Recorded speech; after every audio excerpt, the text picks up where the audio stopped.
Today we're going to be starting our student learning objective. There are a few things that you're going to need to get ready. The first thing that you're going to need is the SLO planning template. You will need your process guide, some student data, and you'll also need your standards. You can find your standards, your process guide, and your planning template on the Educator Effectiveness TLC site. Please take a moment now to gather your data so that we can begin the SLO process.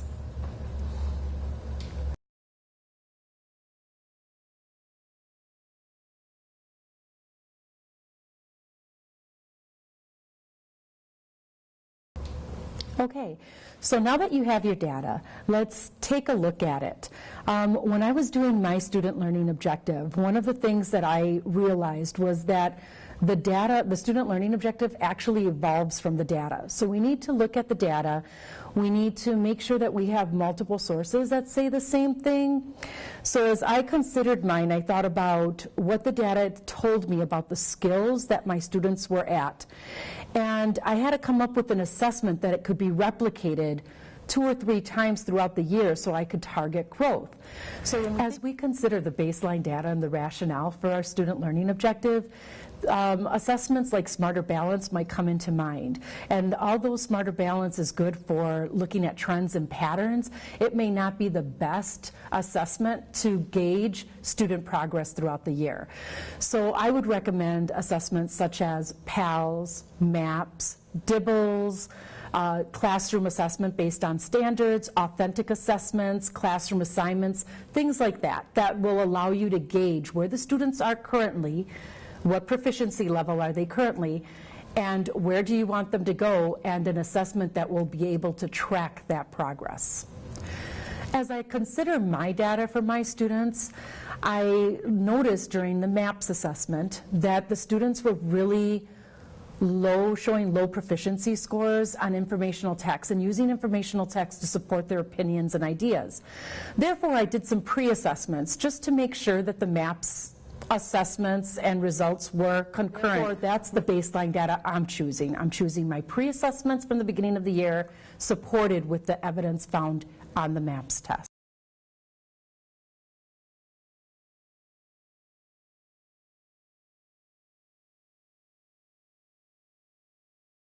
So now that I know the area that my students are needing extra support in, I have to consider, do those areas reflect the standards that I'm supposed to be teaching my students? So as I think about that, I'm a 6th grade English teacher. I would use the Common Core State Standards. We would use the appropriate standards for the grade level and the subject area in which we teach. For 6th grade, citing evidence to support opinions or ideas is actually a standard, and that is the standard that is aligned then to my data. I will use that standard for my student learning objective.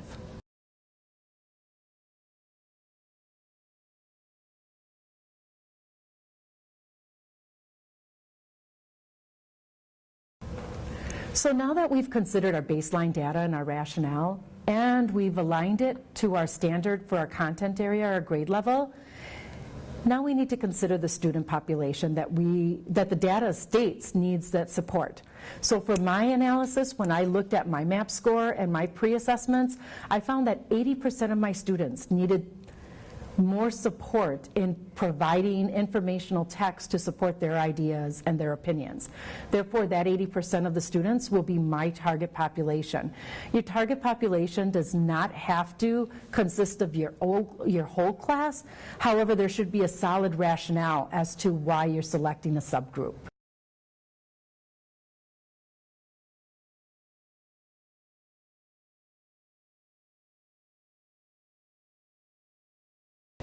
Now that I know what students that I'm going to be targeting for my student learning objective, I should consider the growth that I'm expecting of my students.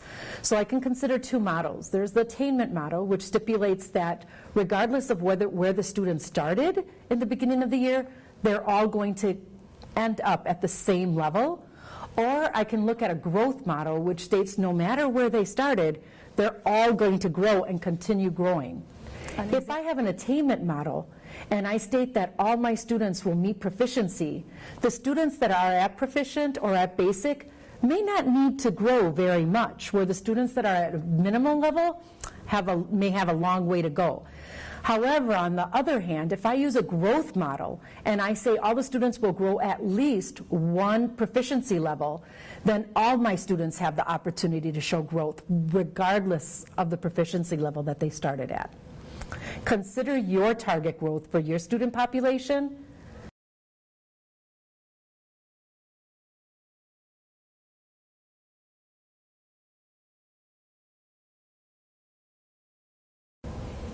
The next step in writing our student learning objective is to consider the interval.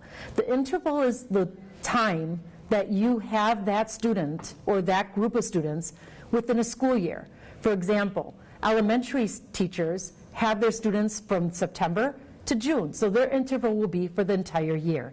If you are a middle school teacher or a high school teacher and you have your students for one semester or one term, that is your interval. Decide what interval you have for your student population and jot that down now.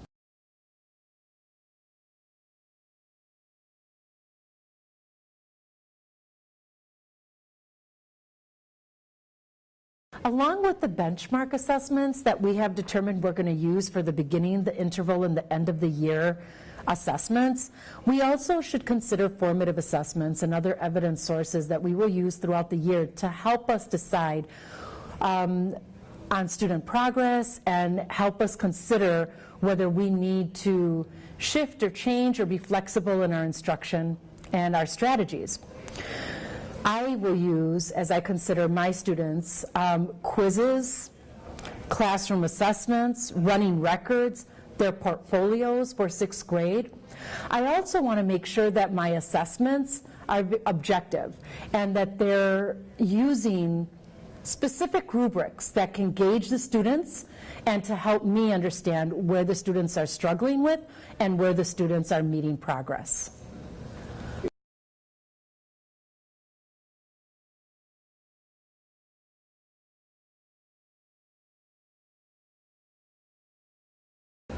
Okay, so now we're almost at the end.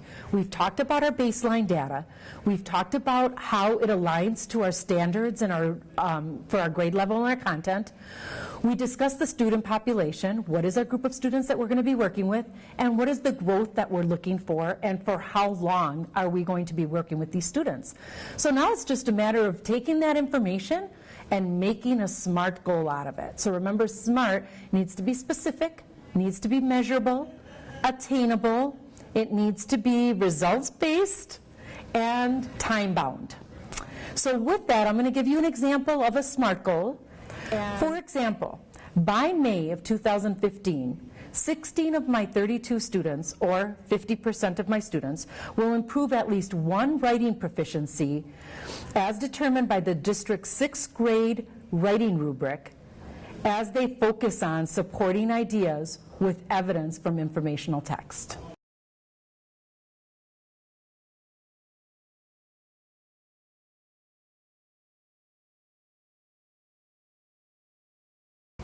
All right, so now that we've identified the academic goal for our students, we should consider the instructional strategies that we will be using throughout the year. For example, if flex grouping is something that you're interested in using, you've used it in the past, consider at this point what has worked, what hasn't worked. How will you implement it for your student population that you've chosen for your student learning objective? For my group, for example, I want the students to be able to read, reflect on what they read, offer an opinion, have a discussion, and actually use what they read to support their ideas and their opinions. To do that, I would like to use writing circles.